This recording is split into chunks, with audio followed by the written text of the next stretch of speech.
तो सबसे पहले टॉपिक ये आज का है अपने पास कि आवेश का वितरण कितने तरह से हो सकता है। तो देखो आवेश का वितरण कितनी तरह से होगा वो एक एक करके पढ़ो।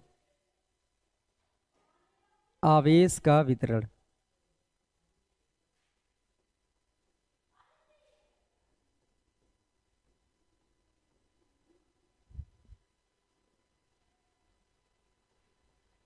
देखो आवेश का वितरण टोटल तीन तरह से होता है। कौन कौन से थे वो मैं आपको एक एक करके समझा रहा हूँ।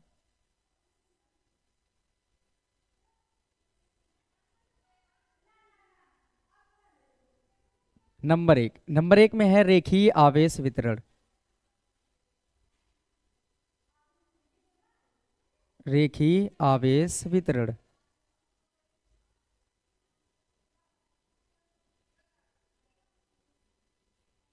नंबर दो पे क्या है? पृष्ठीय आवेश वितरण।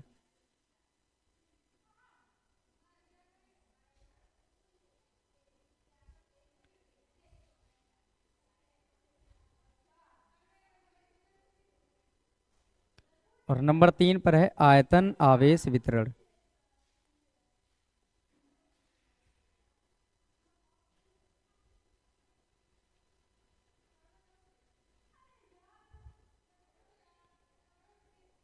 बताइए मुझे टोटल कितनी तरह से होगा? तीन तरह से। नंबर एक रेखीय आवेश वितरण, नंबर दो पृष्ठीय आवेश वितरण और नंबर तीन आयतन आवेश वितरण।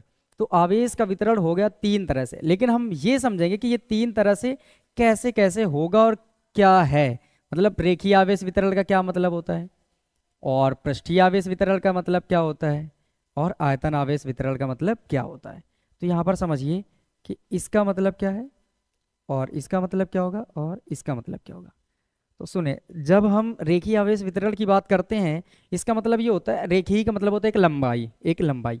तो अगर आवेश एक लंबाई के अनुदिश प्रवाहित हो रहा है तो उसी का नाम क्या हो जाता है? रेखीय आवेश वितरण। या आवेश का वितरण ऐसा हो कि वो लंबाई के अनुदिश हो रहा हो तो क्या बोलेंगे? रेखीय आवेश वितरण। तो यहां पर हम क्या लिखेंगे? जब आवेश का वितरण, जब आवेश का वितरण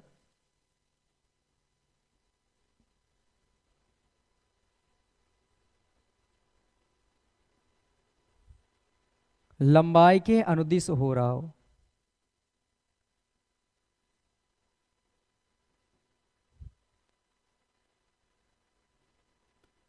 लंबाई के अनुदिश हो रहा हो,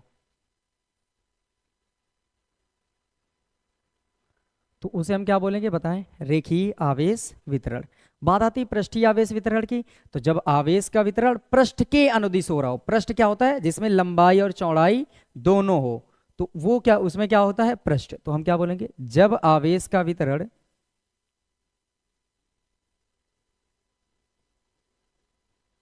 जब आवेश का वितरण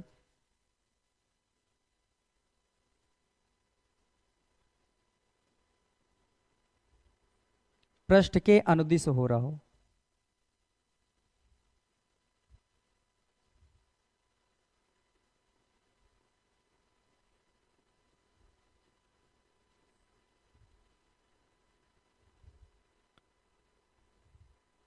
तो उसको हम क्या बोलेंगे?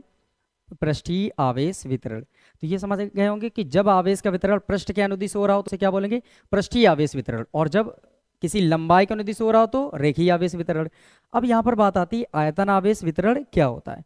तो आयतन आवेश वितरण के लिए क्या बोलेंगे? जब आवेश का वितरण, जब आवेश का वितरण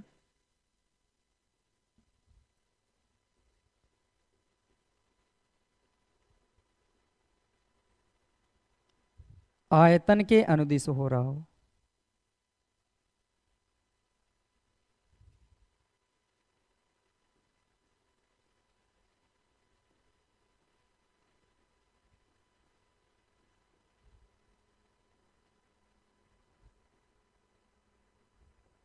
तो उसे क्या बोलेंगे? आयतन आवेश वितरण।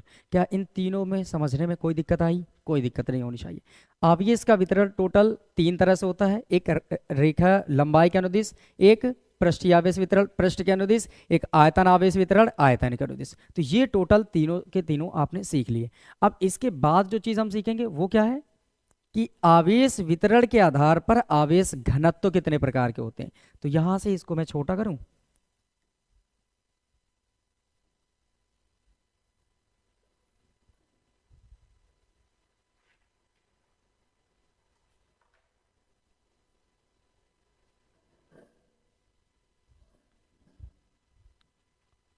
इन चीजों को आप समझ तो गए ही हो।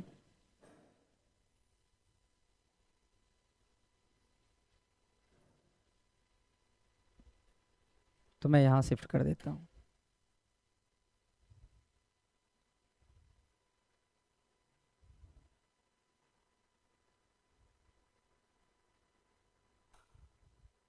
ये है फर्स्ट नंबर, ये था सेकेंड नंबर, और ये है थर्ड नंबर। ये तीनों हैं, उनका ये कैसे होगा, ये है डिस्ट्रीब्यूशन ऑफ चार्ज। कैसे कैसे होता है वो पता करना है।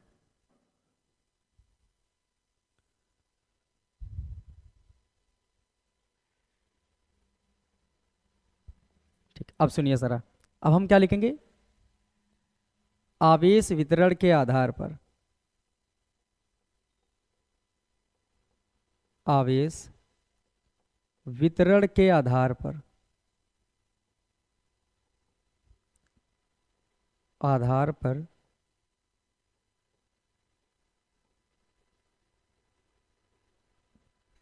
आवेश घनत्व।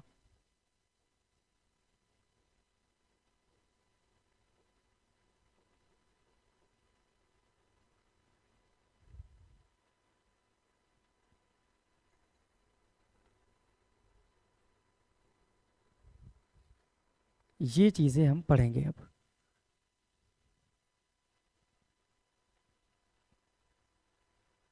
तो समझें, ये कितने तरह के होंगे। अच्छा बताओ, आवेश वितरण कितनी तरह से पढ़ा आपने, तीन तरह से। अगर आवेश का वितरण टोटल तीन तरह से होता है तो आप समझ गए होंगे कि आवेश वितरण के आधार पर आवेश घनत्व टोटल तीन तरह के होंगे। क्योंकि आवेश वितरण ही तीन तरह के होते हैं तो जाहिर सी बात है आवेश घनत्व भी कितनी तरह के होंगे, तीन तरह के। तो नंबर एक पे पढ़ते हैं।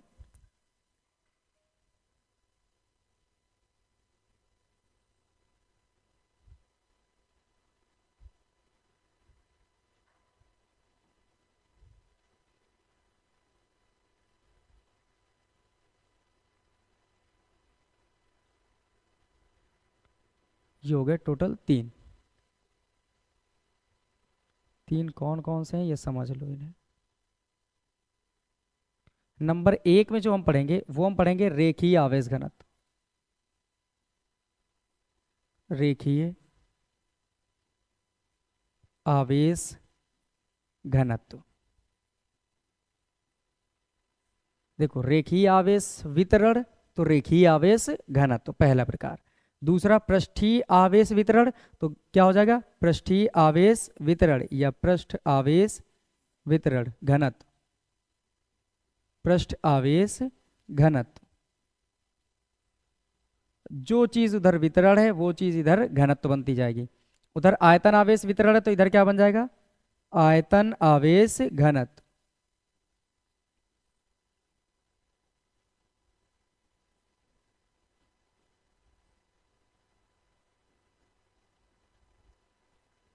ये बन गई अपने पास। अब एक एक करके समझना है तुम्हें कि ये क्या होते हैं। तो जो रेखीय आवेश घनत्व होता है वो उसे हम लैम्डा से प्रदर्शित करते हैं। किससे, लैम्डा से। ये है फर्स्ट नंबर, ये सेकंड, ये थर्ड। अब इनको हम एक एक करके थोड़ा सा छोटा करें पहले।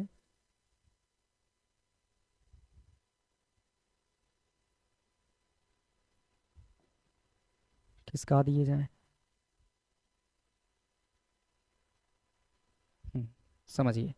जो ये है, ये क्या है और ये क्या होता है और ये क्या होता है, तीनों के बारे में एक एक करके जानो।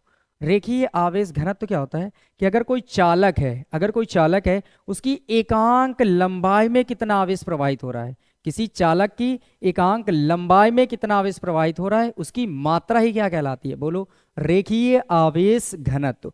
किसी चालक की एकांक लंबाई में जितना आवेश प्रवाहित होता है वही कहलाता है रेखीय आवेश घनत्व। तो हम क्या बोलेंगे, चालक के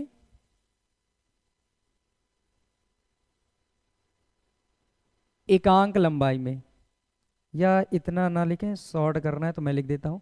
चालक शब्द याद रखना, ठीक है, चालक में ही होगा। हम क्या लिखते हैं, एकांक लंबाई में।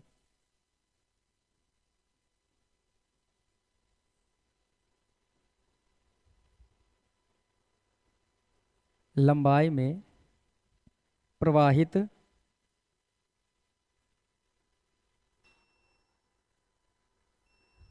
आवेश की मात्रा।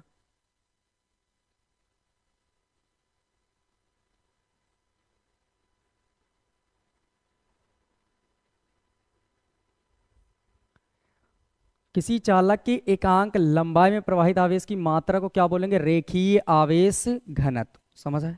ठीक है, अभी इसके फॉर्मूले भी एक एक करके उधर समझेंगे, पहले इसको समझ लो। अगर ये तुमने किसी चालक के एकांक लंबाई में कहा है तो ये रेखीय आवेश वितरण बना। तो अगर मैं बोलूं किसी चालक के एकांक क्षेत्रफल में, तो वो क्या बन जाएगा, पृष्ठीय आवेश घनत्व। ये क्या होगा, एकांक क्षेत्रफल में, किसी चालक के एकांक क्षेत्रफल में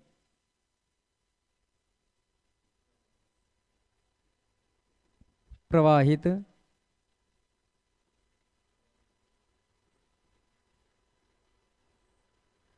आवेश की मात्रा।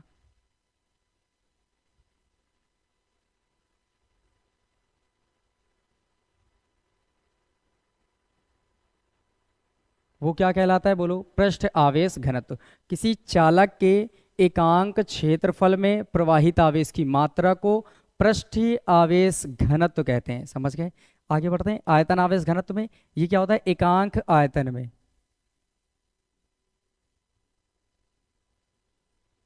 एकांक आयतन में प्रवाहित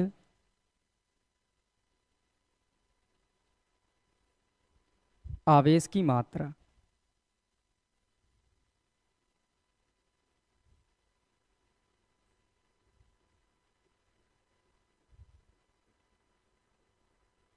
मात्रा, समझ गए? अब इस चीज का तो कोई काम रहा नहीं, चलो हटो यहां से, खत्म। आवेश का वितरण, आवेश वितरण के आधार पर आवेश घनत्व टोटल कितने प्रकार के, बोलो, तीन तरह के। नंबर एक रेखीय आवेश घनत्व, नंबर दो पृष्ठीय आवेश घनत्व, नंबर तीन आयतन आवेश घनत्व। बात करते हैं रेखीय आवेश घनत्व की, तो वो क्या होगा, किसी चालक की एकांक लंबाई में प्रवाहित आवेश की मात्रा को रेखीय आवेश घनत्व कहते हैं। किसी चालक की एकांक लंबाई में प्रवाहित आवेश की मात्रा को रेखीय आवेश घनत्व कहते हैं। इसको हम लैम्डा से प्रदर्शित करते हैं। किससे डिनोट करेंगे, बोलो, लैम्डा से। तो ये लैम्डा बराबर फॉर्मूला क्या बनता है, याद रखना, ये लैम्डा क्या है, बोलो, रेखीय आवेश घनत्व। अब इस डेफिनीशन को जैसे ही पढ़ोगे तुम्हें सारी चीजें क्लियर हो जाएंगी। एकांक लंबाई, तो जिस शब्द के पहले एकांक लगता है वो हमेशा कहाँ आता है, बोलो, हर में या बटे के नीचे। तो यहां पर आ जाएगा लंबाई एल। समझ गए? एकांक लंबाई में प्रवाहित आवेश की मात्रा, आवेश को किससे डिनोट करते हैं, क्यू से। तो यहां पर लिख देंगे ऊपर क्यू। तो बोलो लैम्डा बराबर क्या बनेगा, क्यू अपॉन एल। लैम्डा बराबर क्यू अपॉन एल। ये बन के तैयार हुआ रेखीय आवेश घनत्व का फॉर्मूला, लैम्डा बराबर क्यू अपॉन एल। आ जाते हैं इसमें पृष्ठीय आवेश घनत्व या पृष्ठ आवेश घनत्व को हम सिग्मा से डिनोट करते हैं, स्मॉल लेटर सिग्मा से। तो स्मॉल लेटर सिग्मा से जैसे ही डिनोट करेंगे तो यहां पर क्या बन के आ जाएगा, बताएं, सिग्मा बराबर, पढ़ो इसमें, एकांक क्षेत्रफल। तो क्षेत्रफल के पहले एकांक लगा है ना, तो जिस शब्द के पहले एकांक आता है वो हमेशा कहाँ आता है, नीचे। तो यहां पर बताइए क्षेत्रफल कहाँ आ जाएगा, नीचे। और ऊपर क्या रहेगा, क्षेत्रफल में प्रवाहित आवेश की मात्रा, तो आवेश को क्यू से डिनोट करते हैं। सिग्मा बराबर क्या बनेगा, क्यू अपॉन ए। अब बात करते हैं आयतन आवेश घनत्व की। तो आयतन आवेश घनत्व को किससे डिनोट करेंगे, रो से। बताए किससे डिनोट करेंगे, रो से। ये रो बन गया बराबर, पढ़ो इसमें, एकांक आयतन लिखा है तो आयतन के पहले एकांक लगा तो आयतन कहाँ आएगा, बोलो, नीचे आएगा। तो यहां पर आ जाएगा आयतन V। ठीक है, और एकांक आयतन में प्रवाहित आवेश की मात्रा, तो आवेश को किससे डिनोट करते हैं, Q। क्या ये सारे फॉर्मूले कंफर्म हो गए? पूरी तरह से क्लियर, कोई दिक्कत नहीं होनी चाहिए। देखो आवेश वितरण तीन तरह के होते हैं, रेखीय आवेश घन, वो आवेश वितरण के आधार पर आवेश घनत्व तो कितने प्रकार के होते हैं? तीन तरह के। आवेश वितरण कितने प्रकार के होते हैं? तीन प्रकार के, दोनों तीन तीन प्रकार के होते हैं। भाई आवेश वितरण के आधार पर आवेश घनत्व पढ़ना है तो हमने पढ़ा आवेश वितरण ही तीन प्रकार के थे, और अगर आवेश वितरण तीन प्रकार के हैं तो जाहिर सी बात है आवेश घनत्व भी तीन प्रकार के ही होंगे। तो पहला जो आवेश घनत्व होता है वो रेखीय आवेश घनत्व, जिसे हम लैम्डा से प्रदर्शित करेंगे, और लैम्डा बराबर फॉर्मूला होता है Q/L। जो दूसरा पृष्ठ आवेश घनत्व होता है उसे सिग्मा से प्रदर्शित करेंगे, सिग्मा बराबर Q/A। वैसे ही तीसरा आयतन आवेश घनत्व रो से डिनोट करेंगे, Q/V। ये P नहीं है, ये रो है, ठीक है, और अच्छे से आप बना सकते हैं। यहां पर आ जाते हैं इसके मात्रक के, मात्रक पढ़ लो।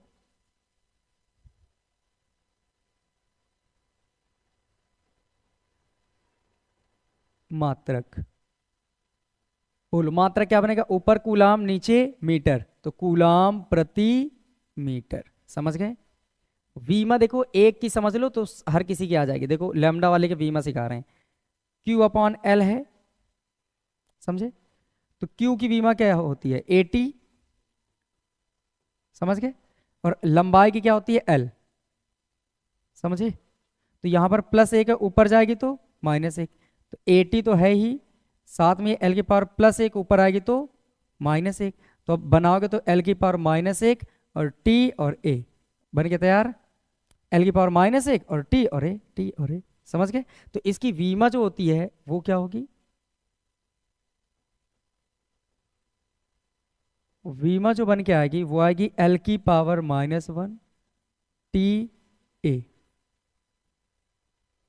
तो यहां से ये चीजें खत्म। आगे सुनिए जरा, इसके मात्रक के बारे में बात करते हैं।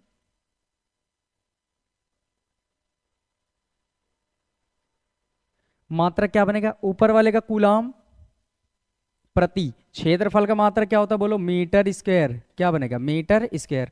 तो बन गया कूलाम प्रति मीटर स्क्वायर। वीमा के बारे में बात करो। वीमा, वीमा अच्छा बताओ, केवल एक बार एल की वीमा केवल एल होती है कि नहीं? लंबाई की वीमा क्षेत्रफल की एल स्क्वायर होती है कि नहीं? तो जहां पर यहाँ एल की पावर -1 है, क्षेत्रफल में एल की पावर 2 होगी, ऊपर जाएगी -2 बन जाएगी। तो बस जहां -1 वहां कितना आ जाएगा? -2। तो यहाँ पर कितने आ जाएगा वीमा में? एल की पावर -2 और टी और ए सेम रहेगा। वैसे इसके मात्रक की बात कर लेते हैं। इसका मात्रक क्या होगा बोलो? देखो इसका मात्रक कूलाम प्रति आयतन का मात्रक मीटर क्यूब, तो कूलाम प्रति मीटर क्यूब। अब इसकी वीमा,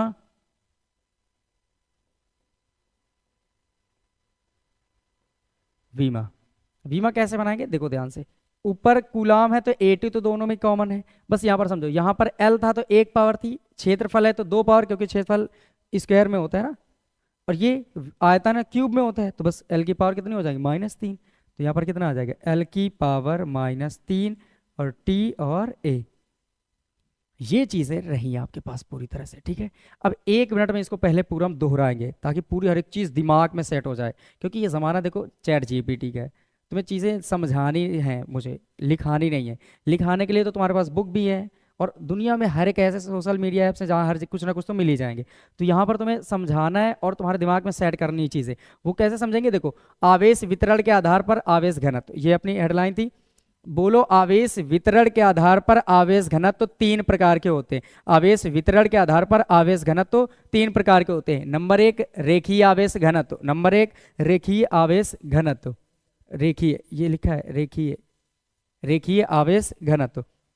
देखिए रेखीय आवेश घनत्व क्या होता है? किसी चालक की एकांक लंबाई में प्रवाहित आवेश की मात्रा को रेखीय आवेश घनत्व कहते हैं। जो किसी कोई चालक है उसकी एकांक लंबाई या 1 मीटर लंबाई में जितना आवेश प्रवाहित हो सके वो क्या कहलाता है? बोलो, रेखीय आवेश घनत्व। इसे हम सिग्मा लैम्डा से प्रदर्शित करते हैं। किससे? और लैम्डा बराबर होगा Q/L। मात्रक होगा कूलाम प्रति मीटर, वीमा होगी L की पावर -1 T × A। आगे बढ़ते हैं। दूसरा जो आवेश घनत्व का प्रकार है वो है पृष्ठ आवेश घनत्व। क्या होता है? पृष्ठ आवेश घनत्व। पृष्ठ आवेश घनत्व क्या होता है? किसी चालक के एकांक क्षेत्रफल में प्रवाहित आवेश की मात्रा को, किसी चालक के एकांक क्षेत्रफल में प्रवाहित आवेश की मात्रा को पृष्ठ आवेश घनत्व कहते हैं। एकांक क्षेत्रफल का मतलब ये होता है कि अगर कोई एक ऐसा पृष्ठ है जिसका क्षेत्रफल 1 मीटर स्क्वायर हो, 1 सेंटीमीटर स्क्वायर मतलब 1 हो, तो उसमें जितना आवेश प्रवाहित हो जाएगा उसको हम क्या बोलेंगे, बोलो, पृष्ठ आवेश घनत्व। उसे सिग्मा से प्रदर्शित करते हैं, सिग्मा बराबर क्यू अपॉन ए। मात्रक होता है कूलाम प्रति मीटर स्क्वायर, वी में होती एल की पावर -2 और टी ए। बात करते हैं आयतन आवेश घनत्व की। आयतन आवेश घनत्व क्या होता है, किसी चालक के एकांक आयतन में प्रवाहित आवेश की मात्रा को, किसी चालक के एकांक आयतन में प्रवाहित आवेश की मात्रा को आयतन आवेश घनत्व कहते हैं। इसे हम रो से डिनोट करते हैं। किससे, रो से। ये अगर चाहो तो थोड़ा सा अच्छा और बना सकते हो, ऐसे करके बना होता है, ऐसे, ठीक है, रो। ये पी टाइप का लगता है पर ये पी नहीं होता, थोड़ा सा घूमा होता है, ठीक है। तो क्यू अपॉन वी होता है, क्योंकि एकांक आयतन है तो आयतन नीचे आएगा और आवेश ऊपर रहेगा। इसका मात्रक क्या होगा, आवेश का मात्रक कूलाम, आयतन का मात्रक मीटर क्यूब, तो कूलाम प्रति मीटर क्यूब। वी में क्या होगी, एल की पावर -3 टी है, ठीक है, जैसे समझ गए। तो ये पूरा खत्म हो जाता है आवेश घनत्व के प्रकार जितने भी थे। अब शुरू होंगे हम लोग क्या पढ़ेंगे, जो गॉस के नियम पढ़े थे उसके अनुप्रयोग एक एक करके पढ़ेंगे। तो पहला अनुप्रयोग देखो हम पढ़ते हैं। ये चीज़ें क्लियर हो ही गई होंगी तो मैं ऐड कर देता हूँ। अगली हेडलाइन है गॉस के नियम के अनुप्रयोग। अब इसमें जो पहली हेडलाइन है वो है किसी अनंत लंबाई के, किसी अनंत लंबाई के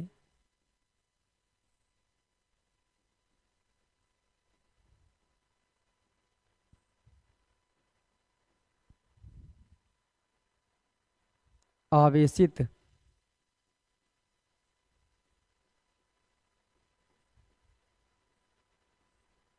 चालक तार के निकट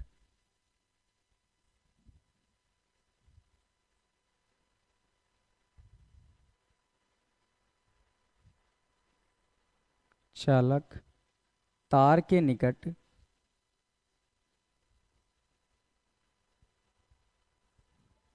वैद्युत क्षेत्र की तीव्रता,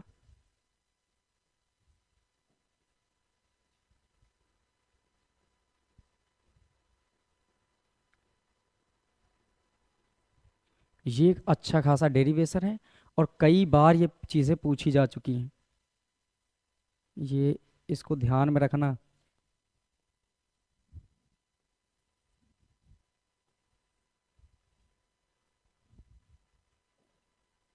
इंपॉर्टेंट डेरिवेशन भी है, ये बहुत बार आया हुआ है।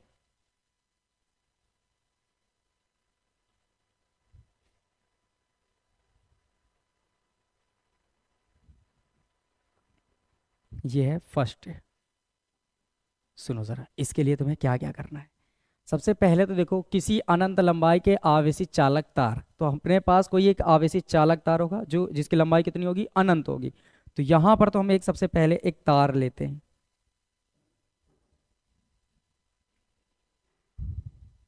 ये तार मैंने बनाया,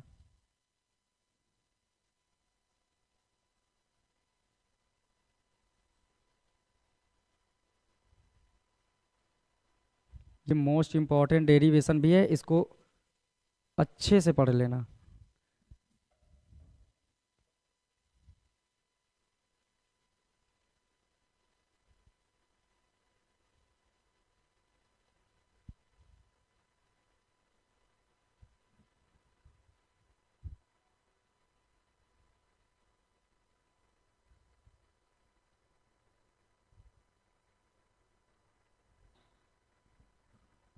ये ठीक है, अब समझिए ज़रा। ये कोई मान लो कि ये पहली बात तो हाँ समझना, जो मैं एक एक करके बताता जा रहा हूँ। ये जो तार है ना, ये वाला है बीच वाला तार, थोड़ा सा मोटा करके दिखाया गया है ताकि इसमें आवेश दिखा सके हम। तो यहाँ पर ऐसे ऐसे डिजाइन कर देते हैं, इसका मतलब ये होता है ये अनंत लंबाई का, ठीक है। ऐसे ऐसे डिजाइन का मतलब जो खत्म नहीं हो रहा है, बहुत दूर तक चलता जा रहा है, चलता जा रहा है, ठीक है। वैसे ही इधर भी कर देंगे, ये बन गया डिजाइन, ठीक है। अब यहाँ पर समझो, ये जो लाइनें खींचे यहाँ पर हम एक गॉसियन पृष्ठ बना रहे हैं।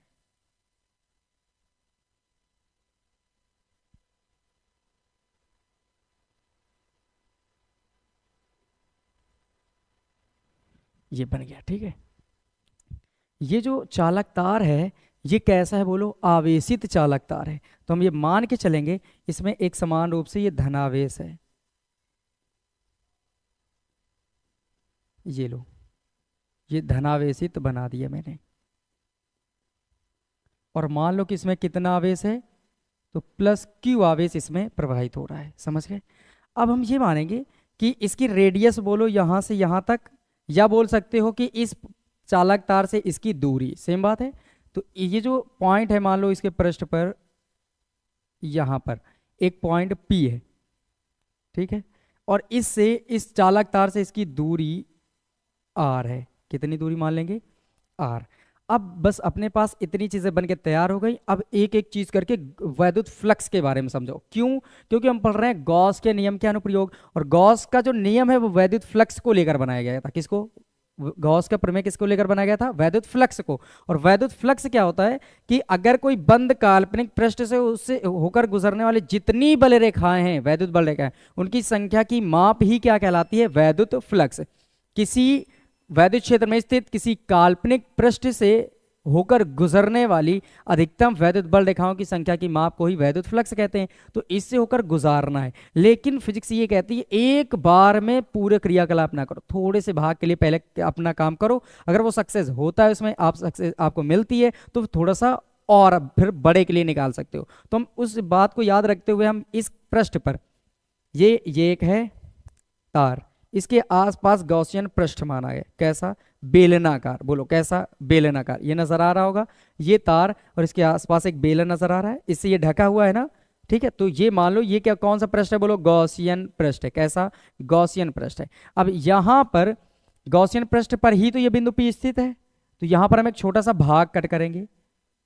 तो ये रहा अपने पास एक छोटा सा भाग, ये भाग कट कर लिया गया। अब हमें क्या करना है बताओ? अगर मैं कहूं कि इस पूरे जो ये गॉसियन पृष्ठ है, इसका क्षेत्रफल है A, कितना है? इसका क्षेत्रफल A, तो बताओ इसका क्षेत्रफल कितना होगा? ये गॉसियन पृष्ठ था, देखना ध्यान से समझना, ये है पूरा, ठीक है, ये पूरा, इसका क्षेत्रफल A है। तो इधर जो भाग है ऐसे आया था, इसमें इतना भाग आपने कट किया, इतना भाग आपने कट किया। तो बोलो अगर इतना आपने, ये हाथ की तरह मान लो ये इतना कट कर लिया, तो इतने का क्षेत्रफल क्या इस पूरे बेलन के क्षेत्रफल के बराबर होगा? नहीं, इसकी अपेक्षा ये क्या होगा? छोटा होगा ना। तो इस वजह से इसका जो क्षेत्रफल है उसको हम नाम देते हैं DA। क्या नाम देंगे? DA। समझ गए? अब अगला काम हमें क्या करना है, इस धन आवेश, ये नजर आ रहा है, इस धन आवेश के कारण बिंदु P पर वैद्युत क्षेत्र की दिशा किधर की ओर होगी? तो बोलेंगे बाहर की ओर। क्यों? क्योंकि धन आवेश की जो बल रेखाएं होती है वो आवेश से दूर की ओर होती हैं। तो इस बिंदु पर निकालना है, इस बिंदु से बाहर की ओर बनाएंगे वैद्युत क्षेत्र E वेक्टर की दिशा।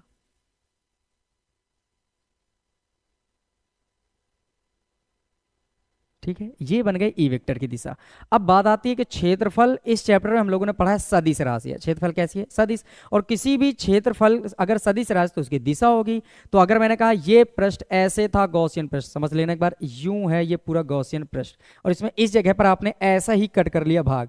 तो बताओ अगर मैं पूछूं ऐसा है तो इसमें दिशा किधर की ओर होगी? तो बोलोगे एक इधर हो सकती है लंबवत बाहर की ओर, या तो एक लंबवत इधर की ओर बाहर की ओर। लेकिन हमें तो पता है कि इधर वाली बेलन के अंदर आ जाएगी, क्योंकि इधर है ना बेलन ऐसे। तो बोलो अंदर की ओर तो लेना अलाउ नहीं था। तो जो दिशा होती है क्षेत्रफल सदिश की, वो किसी भी पृष्ठ के तल के लंबवत बाहर की ओर होती है। तो बोलो इधर की ओर हो जाएगी, बाहर की ओर। तो यहां पर किधर की ओर बन जाएगी डीए वेक्टर की दिशा? इधर की ओर। ये किसकी दिशा होगी? डीए वेक्टर की। इतनी बातें कंफर्म हो गई। आगे बात करते हैं इस पॉइंट की। मान लो कि यहां से क्या होगा, यहां पर मान लो एक कोई बिंदु है जिसका नाम P डैश है। अगर तुम ध्यान से समझो मेरी बात को, तो अगर अपने आपके घरों में एक टंकी होगी ना, देखा होगा, स्टील की होती है, तो उसमें देखो बेलन के आकार की होती है, ऊपर दो ढक्कन भी लगे होते हैं, लगे होते हैं, लगे होते हैं। अगर मैं पूछूं बेलन के बाहर तुम काटोगे तो ऐसा काट लोगे तो बाहर की ओर दिखा दोगे, लेकिन अगर ऊपर टंकी को ऊपर काटे तो ऐसे भाग मान लो कट किया आपने, कट किया। अगर ये छोटा सा भाग इतना कट कर लिया, ये भाग, ये लो इतना भाग कट कर लिया। अब ये टंकी ऐसे पूरी रखी है, ठीक है, इमेजिन करो टंकी है मेरे पास, उसमें मैंने ऐसे ऐसे ऐसे भाग कट किया, यहाँ पर पॉइंट P है। तो ये जो ऐसे कट किया ना अब टंकी, तो क्योंकि सर्कल, तो वो जो टंकी का ढक्कन होता है वो तो ऐसे रखा होता है ना पूरा ऐसे, तो इसमें आपने ऐसे कट किया, तो इसकी दिशा किधर की ओर होगी? बाहर की ओर, ऊपर की ओर। किसकी? डीए वेक्टर की। तो इस पॉइंट पर अगर डीए वेक्टर की दिशा निकालेंगे तो ऊपर की ओर निकलेगा। लेकिन अगर इस पी डैश पर तुम इसके कारण वैद्युत क्षेत्र की तीव्रता की दिशा निकालोगे तो किधर की ओर आएगा, बाहर की ओर, इधर की ओर। सॉरी, ये है ई वेक्टर की दिशा। बताओ ये दोनों इस जगह पर कितने डिग्री पर होंगे, बोलो 90 डिग्री पर। 90 डिग्री पर। तो अब मैं यहां से तुम्हें समझाने वाला हूं कुछ चीजें। अगर मैंने पढ़ा था कि फाई ई बराबर क्या होता है, बोलो। यहां बताते हैं, थोड़ा सा इसको ऊपर कर लें। ये चीज समझ में तो आ ही गई पूरी। इसको हल्का सा छोटा करना है। अरे कहाँ तक जा रहा है ये, पूरा कवर हो रहा है क्या? अब कितना कवर होगा अब से? अरे ये क्या बात हो रही है, पूरा ही कवर हो रहा है। कोई बात नहीं, छोड़ो छोड़ो, रहने दो। यहां पर समझ लो। बताओ डी फाई ई बराबर कितना आया था, डी फाई ई बराबर आया था ई डी ए कॉस थीटा। पढ़ा था वैद्युत फ्लक्स, तो ई डी ए कॉस थीटा। इस जगह पर बस बताना मुझे एंगल कितना, बोलो 90 डिग्री। जब कॉस 90 रखोगे तो ये तो अपनी जगह में रहेगा ई डी ए, और कॉस 90, कॉस 90 अंश का मान कितना होता है, बोलो 0। तो ई डी ए के गुणे में कितना कर दोगे, 0। तो ओवरऑल आंसर कितना, 0। बस मैं इतना समझाने वाला हूं कि जो ऊपर वाला है, ऊपरी गॉसियन पृष्ठ के ऊपरी हिस्सा है जो वृत्त के आकार का होता है, आपको ये मान के चलना है। मान के क्या चलना है, वो दिख ही रहा है कि 0 होता है। उससे कोई भी वैद्युत फ्लक्स नहीं गुजरता। तो जो भी गुजरेगा वो गॉसियन पृष्ठ, जो ये वाला है ना, ये वक्राकार पृष्ठ, ये वक्र पृष्ठीय क्षेत्रफल से जितना गुजरेगा वही गुजरेगा। मतलब इससे परिणामी कितना आएगा, 0। जो निकलेगा इधर से निकलेगा, ठीक है। तो अपने पास कौन सा बिंदु याद रखना है, पी, ना कि पी डैश, क्योंकि उससे निकलने वाला टोटल कितना हो जाएगा, 0। तो आ जाते हैं, शुरू करते हैं हम क्या लिखेंगे, बताओ। ये क्षेत्रफल का छोटा सा भाग है ना, तो हम इसको बोलेंगे लघु क्षेत्रफल अवयव। लघु क्षेत्रफल अवयव, तो हम लिखते हैं यहां से लघु क्षेत्रफल अवयव। लघु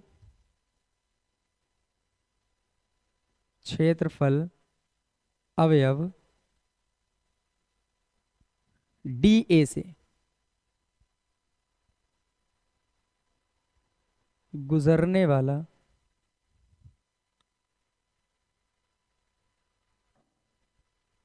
गुजरने वाला वैद्युत फ्लक्स, वैद्युत फ्लक्स।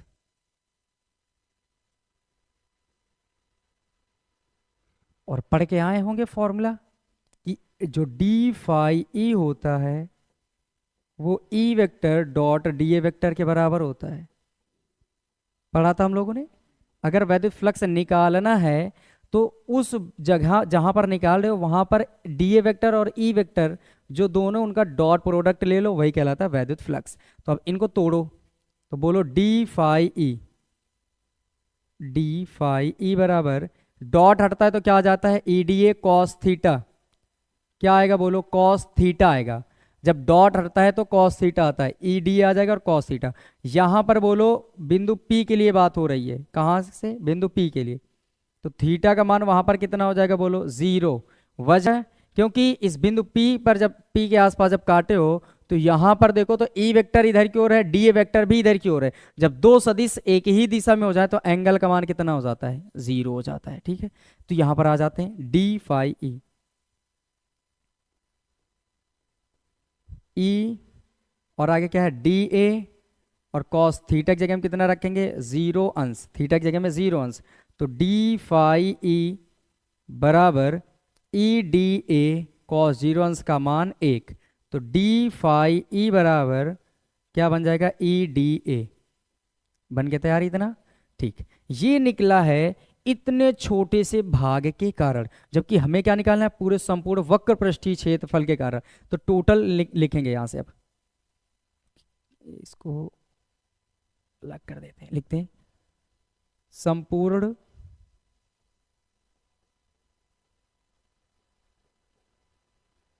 पृष्ठ से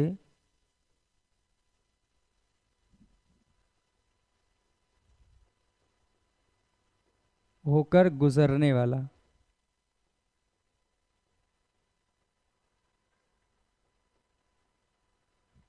फ्लक्स।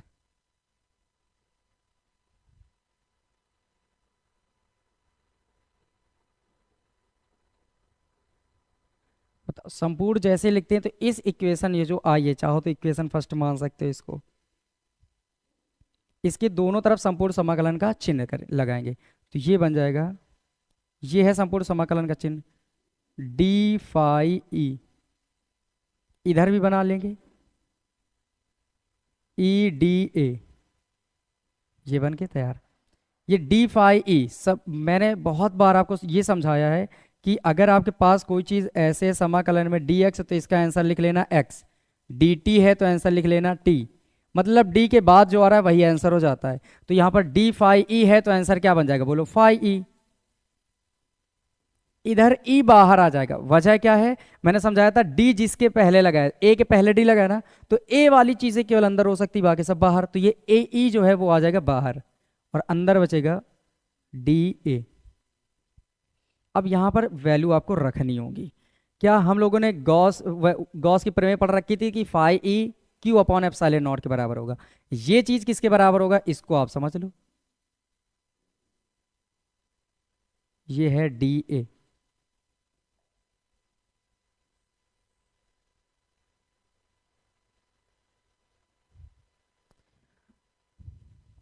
सुनिए जरा, ये जो डी ए है, ये बोलो कि ये जो वक्र पृष्ठ है गॉसियन पृष्ठ, ये इसका छोटा सा भाग है। अब संपूर्ण समाकलन लगा, इसका मतलब छोटे छोटे भाग मिलकर पूरा संपूर्ण समाकलन संपूर्ण बना देंगे क्षेत्रफल। अभी पूरे क्षेत्रफल क्या बन जाता है, बेलन का वक्र पृष्ठीय क्षेत्रफल, और ये पूरा बनाया गया बेलन का वक्र पृष्ठीय क्षेत्रफल, तो इस बेलन का वक्र पृष्ठीय क्षेत्रफल कितना होता है, 2 पाई आर एल। क्या होता है बोलो, 2 पाई आर एल। ये बेलन की जो ऊंचाई है वो मान लेना एल, ठीक है, कितनी मान लेंगे एल। ये जो लंबाई है ये मान लेना ऊपर से नीचे तक है एल। अब आते हैं ये फाई ई, फाई ई की जगह में हम लोग क्या रखेंगे, Q upon epsilon not, Q upon epsilon not क्योंकि ये क्या है बोलो, गॉस की प्रमेय है कि phi E q upon epsilon naught के बराबर होता है। वैल्यू पुटअप करो, क्यू की जगह में फाई की जगह में Q upon epsilon not equal, ये है ई और गुणे में बताओ डी ए, संपूर्ण समाकलन डी ए का मान कितना है, 2 पाई आर एल, 2 पाई आर एल। अब यहां से समझो ये चीज गुणे में इधर आएगी तो पूरी बटे में हो जाएगी, तो देखो क्यू है ऊपर, नीचे एप्सिलॉन नॉट है ना, ये 2 पाई आर एल पूरा का पूरा नीचे आएगा, तो मैंने लिखा पहले 2 पाई, फिर एप्सिलॉन नॉट लिख देते हैं, आर एल भी लिखना है तो आर एल लिख लो, बस थोड़ा सा आगे पीछे करके लिखा गया है ताकि कुछ अपने लिए आसान लगे। क्या हुआ, 2 पाई आर एल पूरा नीचे आने वाला था तो 2 पाई आर एल है कि नहीं नीचे, एप्सिलॉन नॉट भी था तो बस 2 पाई एप्सिलॉन नॉट एक साथ, आर एल अलग। अब यहीं से आपको समझ लेना, इस चीज़ की तो कोई ज़रूरत है नहीं, ये तो समझाया था, इसका काम खत्म करो।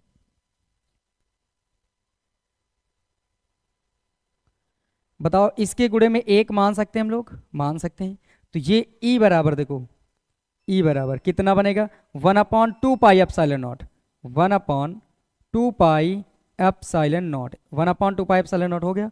ऊपर क्या है क्यू, नीचे आर एल, तो ऊपर आ गया क्यू, नीचे आ गया आर इंटू एल। अब पीछे वाले पेज में एक बार चलते हैं, नजर दौड़ाते हैं। ये दिख रहा है रेखीय आवेश घनत्व, तो लैम्डा बराबर होता है क्यू अपॉन एल, लैम्डा बराबर क्या होता है क्यू अपॉन एल, जहां क्यू अपॉन एल है वहां क्या यूज कर सकते हैं, लैम्डा। तो आ जाओ, ये क्यू अपॉन एल नजर आ रहा है, देखो मैं दिखाता हूं तुम्हें, ये दिख रहा है, तो बताओ इसकी जगह पे हम लोग क्या यूज करेंगे, लैम्डा, लैम्डा बराबर होता है क्यू अपॉन एल, तो ये वैल्यू उठा के रखो, तो ई बराबर क्या बन जाएगा, 1/2 पाई एप्सिलॉन नॉट। रुको थोड़ा सा मैं ऐसा करता हूं, इसे शिफ्ट करता हूं,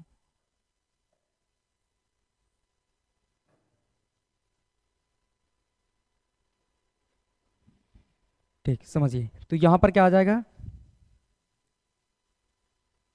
ई बराबर 1/2 पाई एप्सिलॉन नॉट, और बताओ क्यू अपॉन एल की जगह में क्या लिखना है, लैम्डा, तो लैम्डा हो गया ऊपर और नीचे क्या आ जाएगा आर, ये बन के आ गया फॉर्मूला। लेकिन हम लोगों ने एक चीज पढ़ी होगी,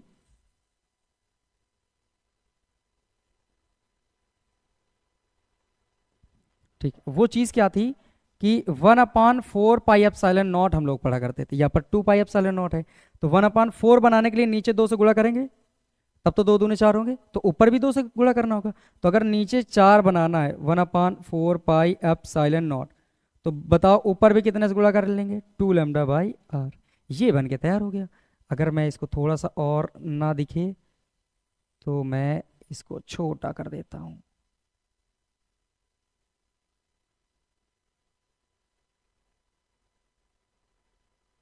ठीक है, देखो अब यहां से मैंने क्या बताया, ये Q/L किसके बराबर होगा, लैम्डा के बराबर। तो E बराबर 1/2 पाई एप्सिलॉन नॉट Q/L किसके बराबर आ गया बोलो, लैम्डा के। तो लैम्डा ऊपर, नीचे बचा R। हम लोग पढ़ा करते थे 1/4 पाई एप्सिलॉन नॉट। तो इस 2 को 4 बनाना है तो नीचे कितने से गुणा करना होगा बोलो, जल्दी बोलो, 2 से।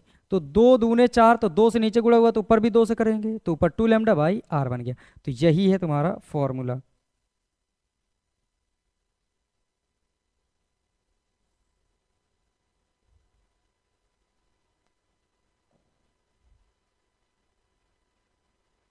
ये लो, ये बन के तैयार हो गया। अब इसको ढंग से पढ़ लेना, और इसके बाद जो दूसरा डेरिवेशन होगा वो हम बाद में मिलेंगे।